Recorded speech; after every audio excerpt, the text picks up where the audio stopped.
आपको याद होगा 31 मार्च की रैली से पहले इसी जगह पे मैं, गोपाल राय जी, जैस्मीन, आप सब पत्रकार साथियों के साथ बैठे थे। चर्चा चल रही थी, प्रिंट के साथी भी थे, टीवी के साथी भी थे। और उस चर्चा के अंदर हमारे पत्रकार साथियों में एक शंका थी, और वो शंका उनकी नहीं थी, वो शंका लोगों की थी जो उनके माध्यम से उस दिन कई बार आई।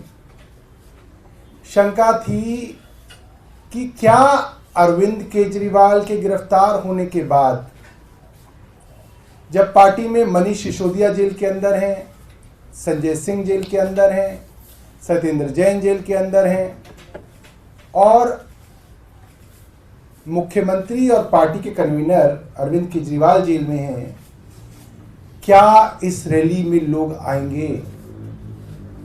क्या लोगों का विश्वास आम आदमी पार्टी पे है? क्या आम आदमी पार्टी का संगठन खड़ा हुआ है या चरमरा के गिर गया, जैसा बार बार भारतीय जनता पार्टी दावा कर रही है? और ये शंका हमारे पत्रकार साथियों की बिल्कुल सही थी, शंका होनी चाहिए। मगर जो 31 मार्च को रामलीला मैदान में दिखा, भारतीय जनता पार्टी के होश उड़ गए। भारत के अपोजिशन पार्टी के सबसे बड़े नेता उस मंच पे इकट्ठे हुए। हम छोटे छोटे बच्चे हैं, हमारी पार्टी के जितने सीनियर थे सब तो अंदर चले गए। मैं हूं, आतिशी है, दुर्गेश हैं, संदीप पाठक हैं। हम लोगों ने फोन कर करके इन नेताओं को कहा कि प्लीज आप आइए, हमारे नेता आज जेल में हैं, हम दिल्ली में एक बड़ी रैली कर रहे हैं।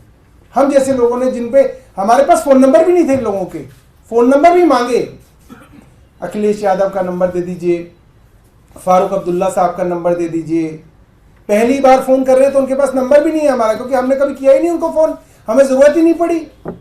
हम लोग इतने जूनियर थे अपनी पार्टी में। किसी से नंबर मांगे, व्हाट्सएप किए, उनसे बात हुई। सब लोग, चाहे डेरेक ओब्रायन हो, ममता जी हो, स्टालिन साहब हो, सब लोगों ने इतनी गर्मजोशी से कहा कि नहीं, हम जरूर आएंगे। अरविंद केजरीवाल को गिरफ्तार किया है, हम जरूर आएंगे। और इतने लोग आए, इतने बड़े बड़े नेता आए। अब भारतीय जनता पार्टी परेशान है। भारतीय जनता पार्टी को लग रहा है कि इनका सब कुछ तो कर दिया जो करना था, पूरा जो प्लान था वो तो खत्म हो गया, सारे बड़े बड़े नेताओं को गिरफ्तार कर लिया, मगर ये पार्टी तो अभी भी खड़ी है। अब जनता के बीच में ये बात है कि पार्टी तो मजबूती से खड़ी है।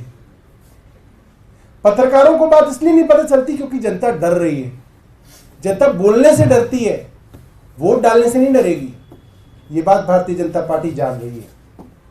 और आज देश की जनता डरी हुई है।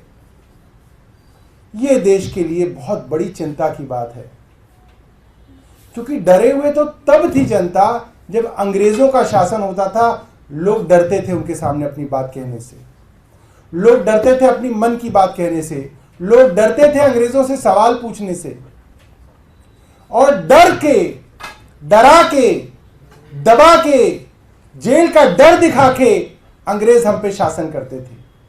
आज भारतीय जनता पार्टी की केंद्र सरकार लगभग वैसे ही हो गई है कि लोगों को जो आवाज उठाए उनको डरा के, जेल भेज के, धमका के, बाह मरोड़ के शासन चलाना चाह रहे हैं। ये बात मैं ना भी कहूं, सारे देश की जनता जानती है कि आज सिर्फ डर है।